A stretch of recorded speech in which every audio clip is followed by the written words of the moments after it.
just want to reflect on a recent appointment visit in to get my eyes tested. It was just a routine sort of eye test. It's been a couple of years since my previous one, so I thought I'd kind of get it out of the way. I was going to wait into the new year, but it turned out yesterday there was a kind of slot at lunchtime that came up, and I thought, oh, let's just do it. What surprised me so much was how stressful it was. In previous sort of eye exams, there's been an element of stress in regards to making decisions. I find a lot of the test is answering questions. Is this clearer than that, or and I find that to be really tricky generally. And this time it was just a kind of palpable stress, and I was just really uncomfortable. And I think I found myself when I was walking out of there thinking, God, probably could have done with someone with me to be there. And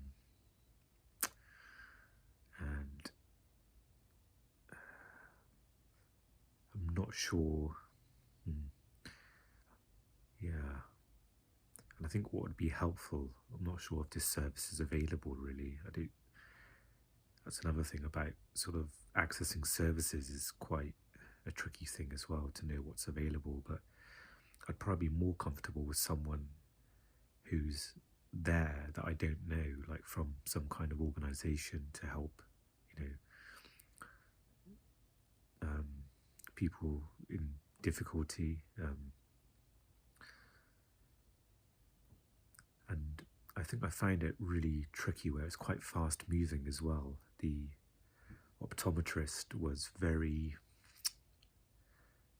really not personable. They weren't rude, but it was just very sort of cold and calculated, and I seem to really pick up on that as well as feeling stressed and kind of them, going through the things saying, is this clearer, was that clearer? Is it clearer if you with this, if you were to read those lines, and if it's not? And I think I was really stressing about, like, am I telling them the truth in terms of, is that what my brain is processing, or is it actually clearer, or do I just think it is?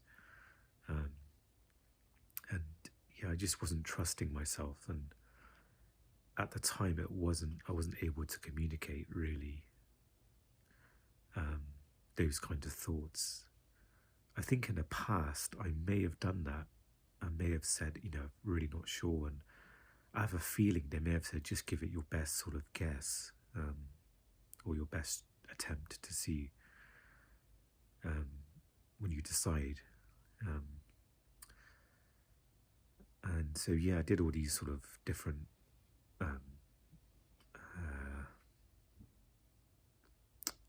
answered all these different kind of questions and went in for that. I did some separate sort of eye exams where you get like the little puff of air in your eye, and you've got to sort of just allow the machines to scan your eyes. And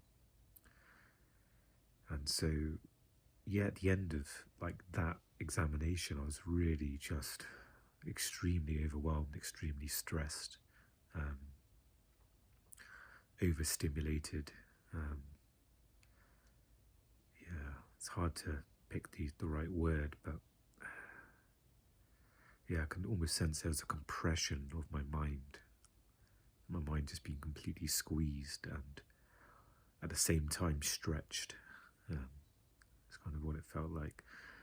And at the end, things kind of got more complicated, where I was offered sort of two separate prescriptions. I was offered my normal sort of distant prescription, what I use to kind of also watch TV or drive, just something where my eyes don't strain as much.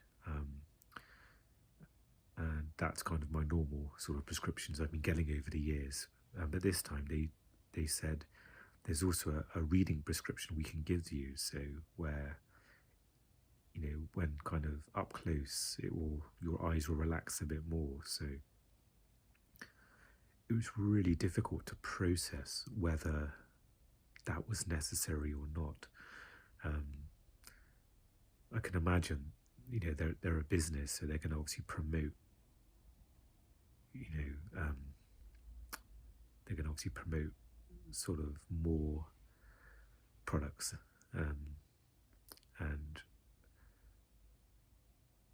I don't mean that in an unnecessary way, but if there's a slight sort of like an instance in my prescription, there was a slight change where I think one of the questions, they held up a laminated bit of card and some lines on there, some sentences, and they kind of asked, is it clearer with this or clearer with number 2? And I think that may have given them that, okay, maybe there's a lens they can offer me that provides a little bit of relaxation for my eyes. So I don't know if it's pessimistic, me sort of saying, they're obviously purely not doing it for business and money, but they can obviously promote stuff behind if there's a need, and they may not sort of be as kind to say, well, there is this reading prescription, but to be honest, you may not really need it. So I kind of just went by their recommendations, because that's the words they use. I recommend, you get one of each. And the only way I kind of make that decision in what prescriptions to get was firstly their recommendations, and it felt like the path of least resistance as well. Just kind of when feeling that sort of overwhelmed, it's almost like I kind of naturally put myself in their hands, which is, I know sometimes we live in a world where there's that sort of sense of distrust or sense of making sure you're really knowledgeable and up to date, but I didn't feel like I had a choice really. And the other thing, I do try and read. I go through like phases where I can read, especially fiction.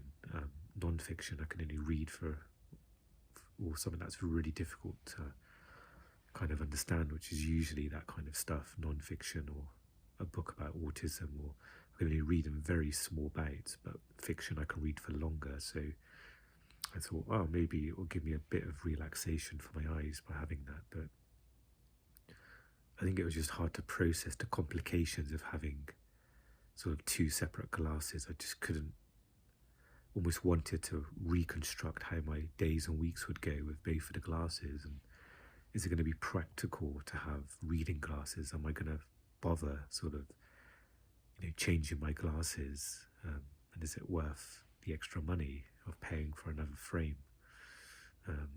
So that was my first kind of, after all of the little questions and decisions, it was the prescriptions, and then when I came out it was deciding about frames as well. And again, in that state of sort of overwhelm and stress, it was just really, it almost felt like I needed like a half an hour break to decompress, and then, or maybe a day, and then come back another time to do the frames. But obviously I was in that flow, almost going down like a water slide. It didn't feel like there's a way back. So I was kind of trying on frames, doing my best to process how they were feeling. That was another thing that I struggle with, processing feelings, and if something feels comfortable, like physically or not. And so I was trying on as many as I could, just to build up a little bit of a reference of, okay, this is slightly more comfortable than this one. And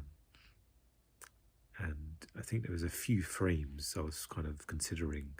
Thankfully, the frames I've got now were available, so I kind of chose those as one of my prescriptions, and wanted to, choosing a different frame for my reading ones. And I think there was a couple where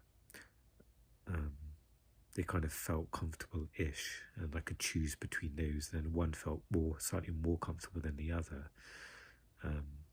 But overall, none of them felt that comfortable. I think the ones I've got now, because they've been worn, and the sort of, I don't know if you call them the legs, but obviously the kind of, I can't remember the name of them.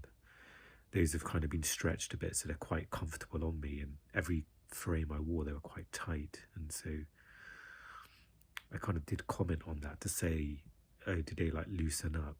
And I can't remember if they answered, or they may have just not registered the question. So yeah, dealing with the frames. And then I was in the exam, I think I was asked a question about light sensitivity, and it's just when I shared that I was autistic, and that light sensitivity does affect me. And so they said, okay, once you look at your frames, you can look at some tints as well. And so there's all these sort of colours of tints and various grades of tint, so how much of a tint is on there. So grade 0 would be very slight tint, and kind of grade 1 would be more of a solid tint, and so on, various grades. And again, it was just so many options and so many, and it was just really stressful, almost to plough through the process of trying to make a decision. I think our initial worry came along was, I don't want a tint where it affects the colours that much. Like if I'm watching TV, I don't want it to kind of everything to seem like a different colour. Because I think the optometrist, they wore a blue tint glasses, so they would kind of say, yeah, these are the blue tints. And I guess I also realised I'd need to try them on for a while to see how it feels. But in that moment, you've got to kind of make a decision. Thankfully, I learned that you can change the tints if you're not happy with them. So I don't think there's an extra charge. I think for a certain amount of times you can do that. So I ended up going for like the brown tint, just because it felt like it would be less colouring than the blue, sort of like the earthy. I know they do grey as well, and I was thinking maybe brown would be okay. Now, I was going to go with grade 0, but then thankfully the optometrist, she was kind of passing by. They said, grade 0 doesn't offer a huge amount of sort of light sensitivity protection. It's probably worth going for grade 1. So I was kind of grateful I caught them, or they caught me as I was going through the sort of the display of sample sort of tints they have on their various like oversized lenses, just to but yeah, it was a really kind of stressful experience, and it does make me think that if there's another sort of eye exam that comes up, or maybe before it does, maybe I can research potentially if there's any services that help with that. I'm not sure. Yeah, just some kind of support. I'm now kind of trying to reflect, like going back through the appointment, if I did have someone there, I wonder how helpful it would be. I think with choosing frames and tint, maybe it would be good to have someone to bounce off things, but when it's the actual exam and they say, is this clearer or that clearer, only kind of I can answer that.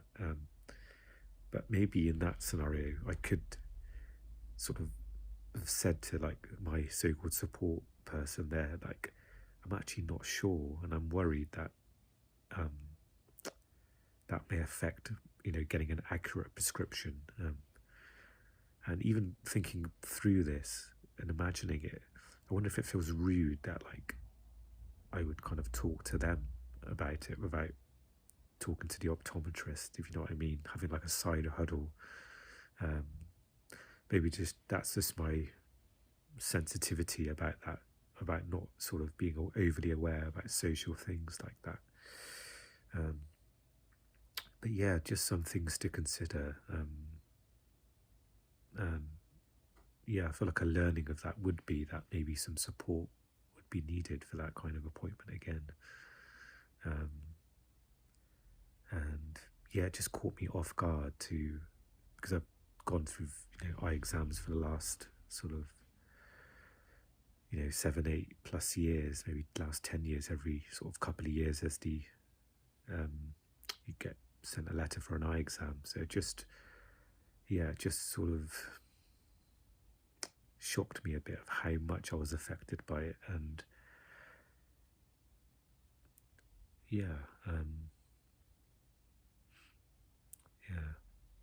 feels good to get some clarity on it though,